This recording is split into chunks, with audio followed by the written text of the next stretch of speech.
Hello, and welcome to the Division of Developmental Disabilities Training presentation on service coordination for the Family Support Waiver.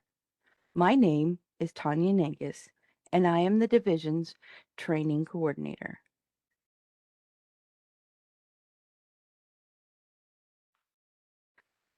Today we will first look at a graph about responsibilities by waiver.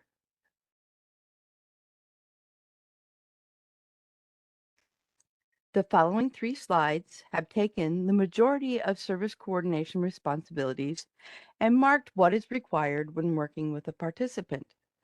The chart divides the tasks by service coordination based on the type of waiver. There is service coordination only, family supports waiver, DD day waiver, and the comprehensive DD waiver. Remember, service coordination only, or SC only, means the participant is currently on the registry of unmet needs waiting for a DD waiver funding offer. So right now, they only receive case management.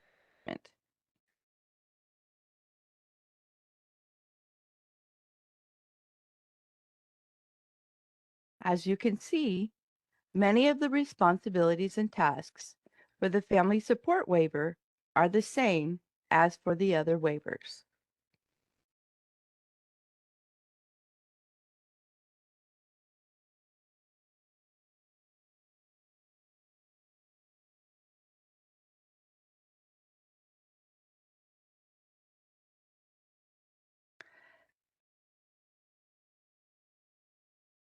What is not the same for the family support waiver is the request for ICAP assessments to determine individual budget amounts, the assist with exceptions process to the participant's IVA if needed, and physical interventions or restrictive measures may be allowable.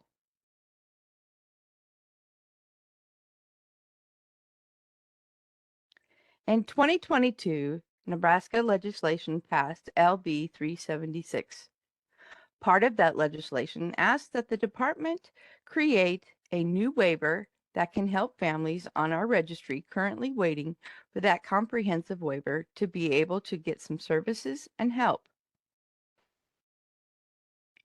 This waiver is going to cover 850 families. The cap right now for the funding is $10,000 a year. There is no exception funding. The service coordinator will have an ISP meeting with the families. The service coordinator will discuss what services they're looking for and what their needs are. Families will also be able to obtain Medicaid, which can be helpful because at that point, some of the therapies and different doctors might be what a family needs, and private insurance doesn't always cover those needs. Determining priority. We place families according to priorities from LB 376. These priorities were children with disabilities and family units in crisis situations in which the child tended to self-injure or injure siblings, other family members. Children with disabilities who were at risk for placement in juvenile detention centers, other institutional settings, or out-of-home placements. Children with disabilities whose primary caretakers are grandparents because no other family caregivers are available to provide care. Families who have more than one child with disabilities living in the family home, and based on the date of application. In regard to referrals, if the participant wants to use an agency, we go back to those agencies through TheraP like we do for other services. If the participant wants to use an independent provider, then they probably already have someone in mind and will go in that direction.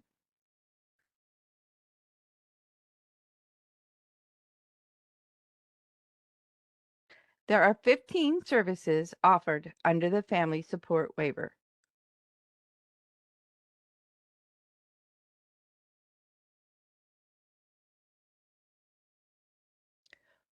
Most of the services should be familiar to you already. The definitions and implementation of those services will remain the same.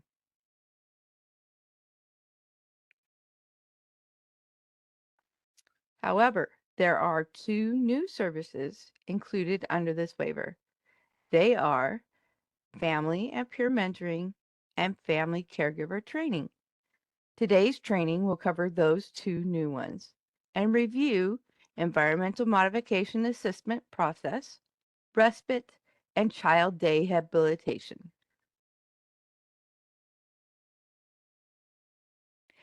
Family and peer mentoring service. This service will provide a mentor or mentors who have had shared experiences with the participant, the family, or both, that will provide support and guidance by sharing experiences, strategies, and resources. The outcome of this service is to support the participant, the family, or both in enhancing their knowledge and skills, in the understanding of available resources found in their local or surrounding community, and how to access those resources. By knowing how to navigate available resources will assist the participant and their family in reaching the participant goals and outcomes they have set for themselves. The amount of prior authorized services is based upon the participant's need as documented in the person-centered service plan and within the participant's approved annual budget. Providers of this service cannot mentor other unpaid caregivers who reside in the family home. So, for example, mom and dad are primary, but grandma and grandpa also live there. The mentoring cannot be provided to the grandparents. This service must not overlap with, supplant, or duplicate other comparable services provided through the Medicaid state plan, including EPSDT or HCBS waiver services. Provider staff cannot be a relative or immediate family. Providers of this service cannot mentor their own family members either. As stated before, one of this service's rules is that family members cannot mentor their own family. Therefore, it is important that service coordinators know what is meant by a family member. Family members are immediate family that is living with them or not living in the home. They are the participant's parents, spouse, children, or siblings, and can be either by blood, law, or relationship. What is by blood? The sharing of a blood relationship with another person. What is meant by law? Related means any two or more persons connected by marriage, common law, or adoption. What is by relationship? Close connections between people formed by emotional bonds and interactions.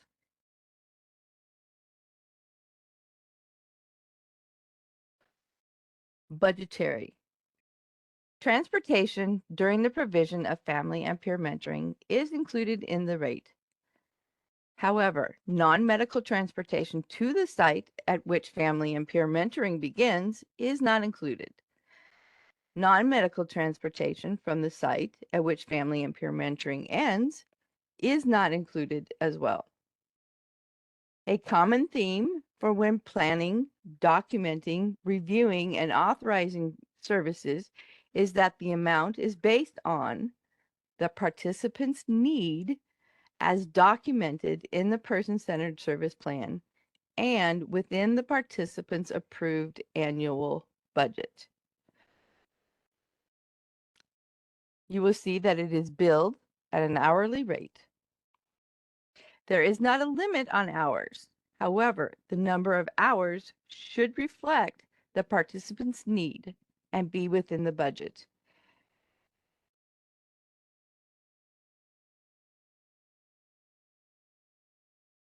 family and peer mentoring, authorizing, and documenting.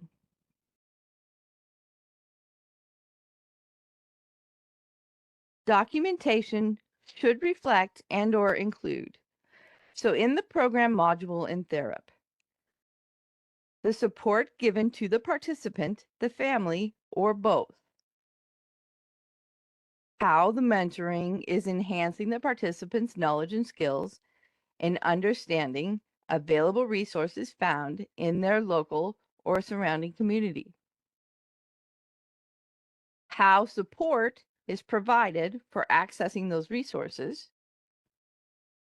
How the resources support the participants' goals and outcomes they have set for themselves.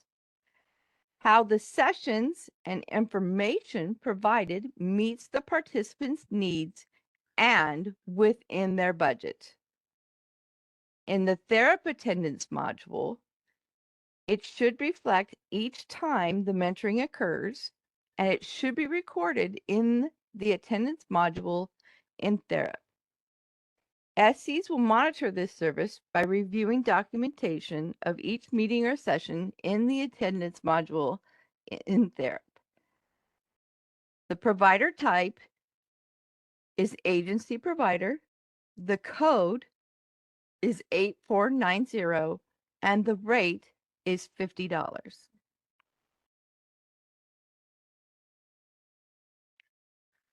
This brings us to the next service, Family Caregiver Training Service. This is where we can offer training to unpaid caregivers who are asking for help. It is a person-centered service that provides individualized training and education to the unpaid caregiver currently living in the family home, who provides support to the participant, intended to assist the unpaid caregiver in understanding and addressing the participant's needs by building upon their own skills and knowledge to become more proficient in assisting the participant in reaching their life skills and goals. Perhaps they don't necessarily know how to raise a child with special needs. There might be medical issues going on or things that parents are not aware of how to do for a diagnosis that 1 in 200 people across the country have. And so they need some specialized training on that diagnosis. Maybe in some cases, we may have experts in Nebraska or working for the state that would be able to train families, and we could get them involved.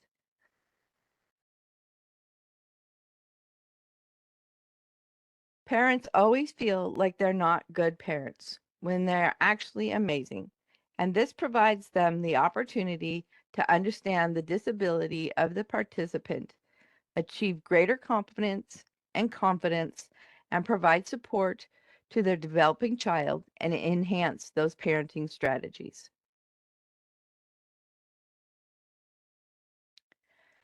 Family Caregiver Training Service may address such topic areas as understanding the disability of the participant being supported, achieve greater competence and confidence in providing those supports, develop and enhance key parenting strategies, or address other areas so that the unpaid caregiver can most effectively support the participant's desired goals and outcomes as described in the person-centered service plan.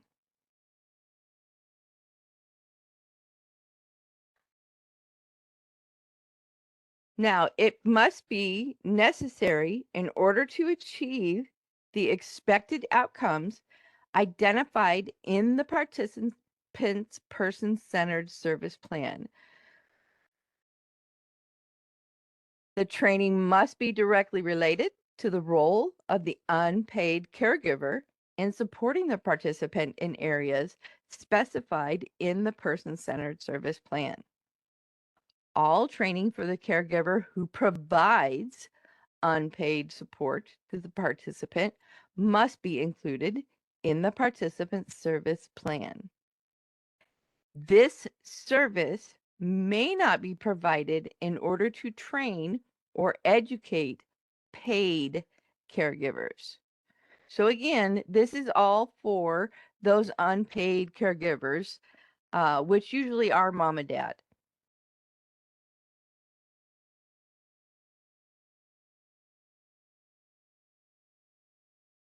When service coordinators are meeting with the family, the SC would help them look at what does the unpaid caregiver want to achieve and make sure that it is included in the participant service plan. This service includes training fees for registration and instruction and with formal uh, training. It is not available for the cost of travel and or transportation, meals, or overnight lodging. So coming up with solutions within their budget and being closer to home would help save on some of that cost. So perhaps webinars to help with some of those budgetary limitations. And that is where I mentioned earlier, utilizing some of the um, resources that we have ourselves here in Nebraska might come in handy as well. Some of the experts that we know of, some of the experts that we have internally, um, using some of those resources to help with some of these trainings to cut some of those costs as well, because we have a lot of resources here.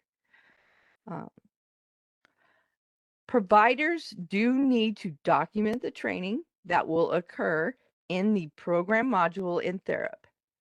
Providers need to be instructed to please provide documents for said training.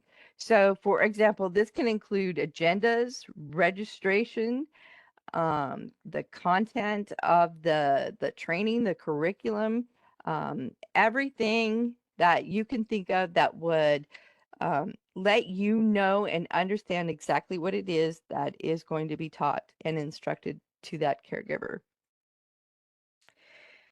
The amount of prior authorized services is based on the participant's need documented in their person-centered service plan and within their approved annual budget. So, and again, we have the same sorts of things. It must not overlap with, supplant, or duplicate other comparable services. The amount of prior authorized services, of course, always goes back to that individual service plan.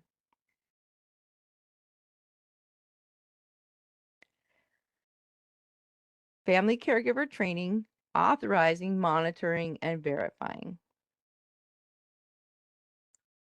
The attendance records track when the training occurred, and the program module track the type of training received through things like documentation, things like agenda.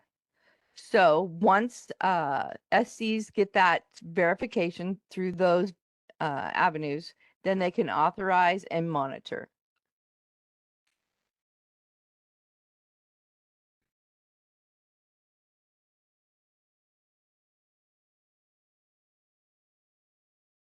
You are verifying the following: that it is not being provided by an independent provider, because this service can only be provided by an agency provider. Documentation proves that it applies. That's why it's important to get as much as you can and to tell those providers to provide you with as much as you can to justify the training that will occur. So that's why it's important to get that documentation.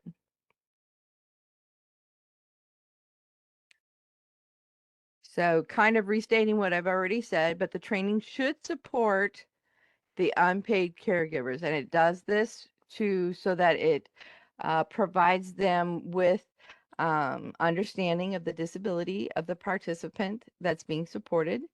It helps them really to achieve that competence and confidence in supporting, providing those supports, to develop or enhance key parenting strategies, and effectively supporting the participants' desired goals and outcomes as described in the person-centered service plan.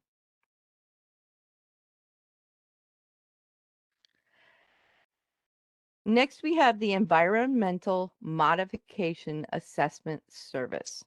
So this is a functional evaluation with the participant to ensure the health, welfare, and safety of the participant, or to enable the participant to integrate more fully into the community and to function in the participant's private home, not provider owned or leased, operated or controlled, or in the participant's family home when living with their family. These assessments are done for assistive technology, home modification, and vehicle modifications. You are all familiar with these services and the need for any one of them, which is to ensure the health, welfare, and safety of the participant, or is necessary to enable the participant to function with greater independence. So, to just briefly refresh your memory, home modifications are physical changes to the participant's private home or their family home, like was previously stated, which could be something like a bathroom remodel or a ramp leading into the house. Assistive technology is a piece of equipment or a product, like you see there, the wheelchair, or perhaps a computer type thing that maybe helps them communicate. Um, Vehicle modifications are alterations or adaptations to an automobile that allows the participant, um, first of all, to use the vehicle, but to provide them that independence and mobility within the community. Perhaps maybe moving that gas pedal up to the steering wheel.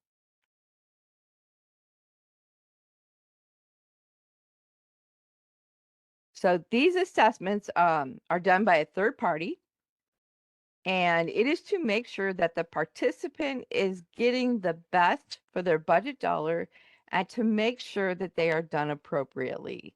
So that is why we require an onset assessment of the environmental concern, the functional necessity with appropriate Medicaid enrolled professional providers.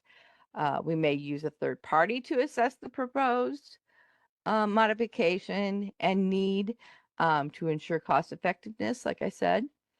The assessment will be funded by the Environmental Modification Assessment Service, and it is reimbursed separately. The amount of prior authorized services is based upon the participant's need, which is then documented in their person-centered service plan and within their approved annual budget.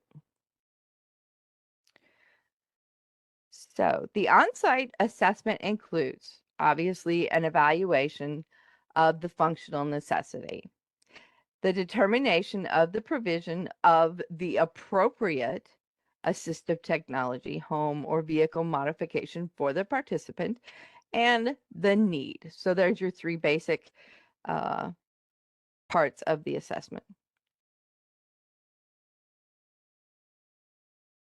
These are typically done by Assistive Technology Partnership, or ATP. They can be completed by a developmental disabilities agency provider, independent provider, or a vendor. Assistive Technology Partnership is an independent agency provider or vendor that we hire. Typically, they procure the contractor or vendor for assistive technology, home modification, or vehicle modifications. So, but again, as stated, the service can be provided by a qualified agency, other independent provider, contractor, or vendor. That is just who we go to.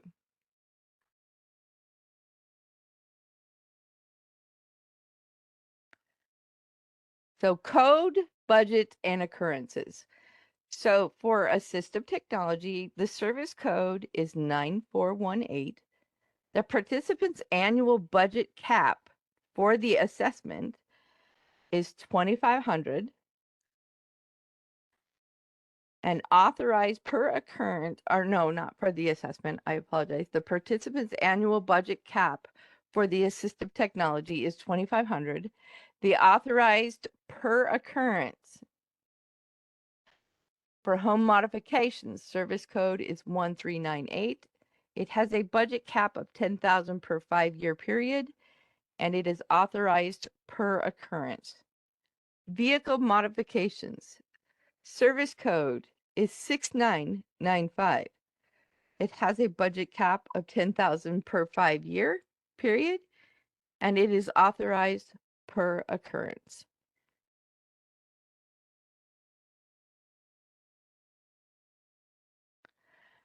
Respite services. Respite is a non-habilitative service provided to participants unable to care for themselves. It is furnished on a short-term, temporary basis for relief to the usual unpaid caregiver or givers living in the same private residence as the participant. It is temporary, and it is there to relieve them, which oftentimes is mom and dad.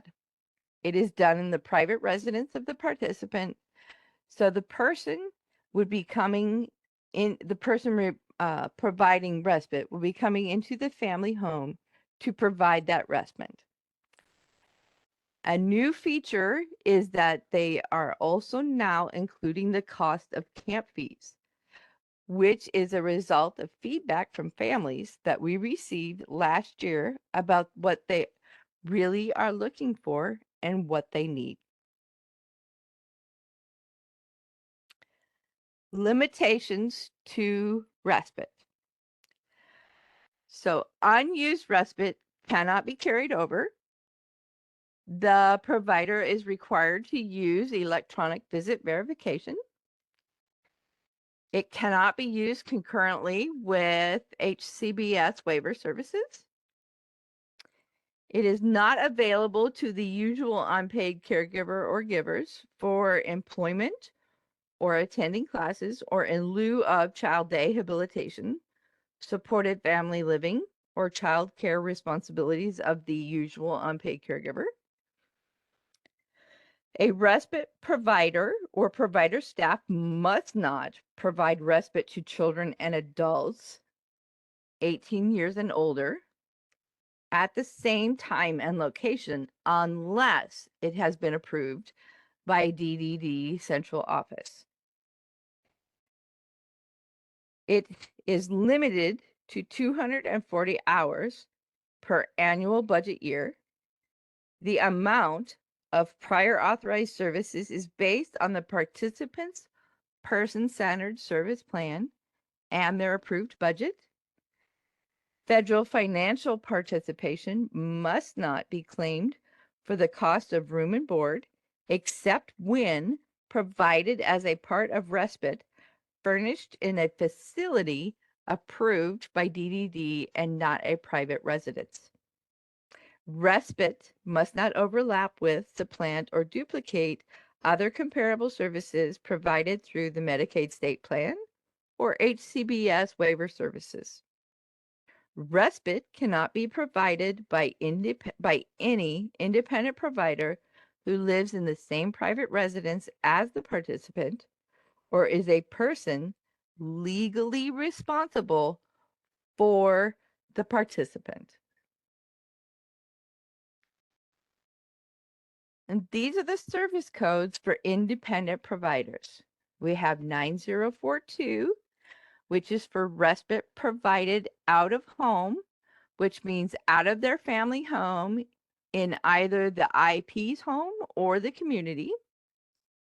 We have 8148 for respite provided in home, which is in the participant's home or in the community. Child Day Habilitation Services. A habilitative service that provides teaching and staff supports to meet the age-appropriate needs of a child due to their disability or special health conditions. Child Day Habilitation takes place in the community, separate from the participant's private family residence, in a provider setting approved, registered, or licensed by DHHS.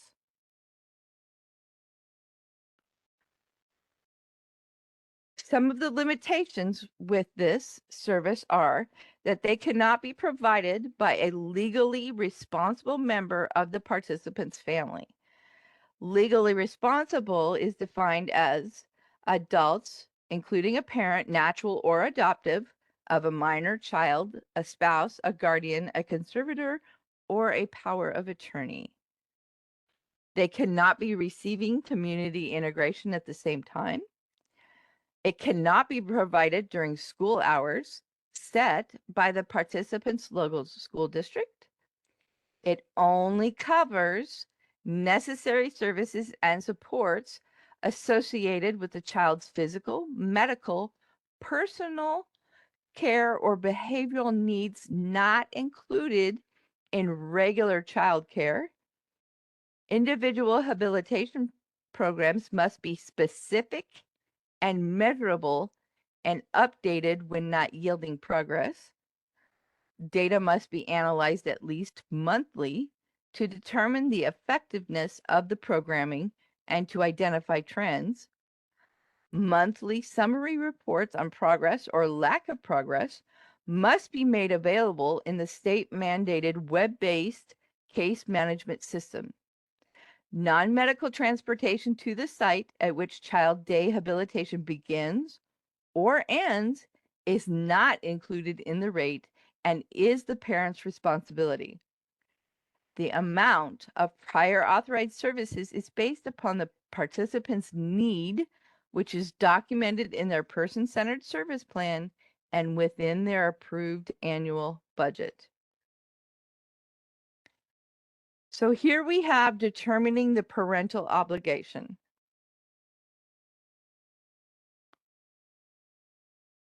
So child day habilitation is only available for participants living in their private family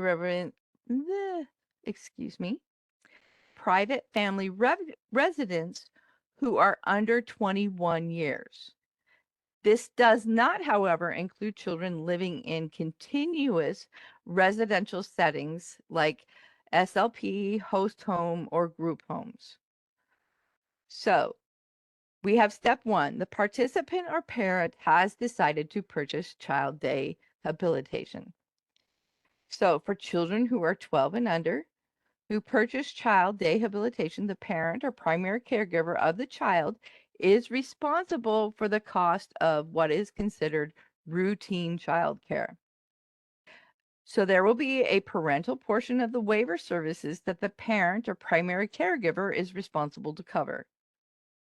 The waiver will cover costs that are above and beyond what is considered the typical child care cost of services.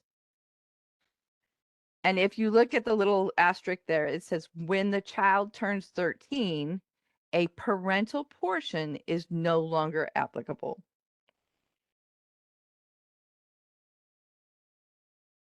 So step 3, we have the parental portion is based off of a market rate study completed by the Child Care Subsidy Program. This information is updated biennially effective July 1st of that year. Below are the parental portion rates as of July 2021. So here we have the urban chart. The first one is the urban chart, and it covers Lancaster, Dakota, Douglas, and Sarpy counties only. So if you see provider type, which is license exempt, licensed family, and child care center. So if you have an infant and it's hourly, birth to 17 months, and it's license exempt, it's $2 an hour. If you have school age hourly, kindergarten to 12 years, child care center, it's $4.10. And that would be the urban chart in those counties. So then you have rural chart, and it says all other counties. And the same process applies. You have infant hourly, toddler hourly, preschool hourly, and school age hourly. License exempt, which is independent providers, licensed family child care homes, 1 and 2, and then child care centers.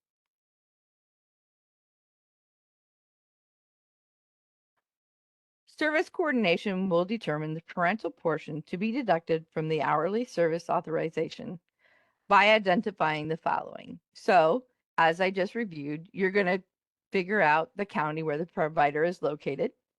You need to determine the provider type, whether it is license exempt, whether it is, which it said, typically independent, whether it is family child care from home, or whether it is a child care center. And then obviously the age of the participant. So once you have that information, the SC will complete the service authorization in therapy. If the service code, and this is, if the service code child day hub does not show up for that provider, then you will need to contact the provider relations at dhhs.ddproviderrelations@nebraska.gov.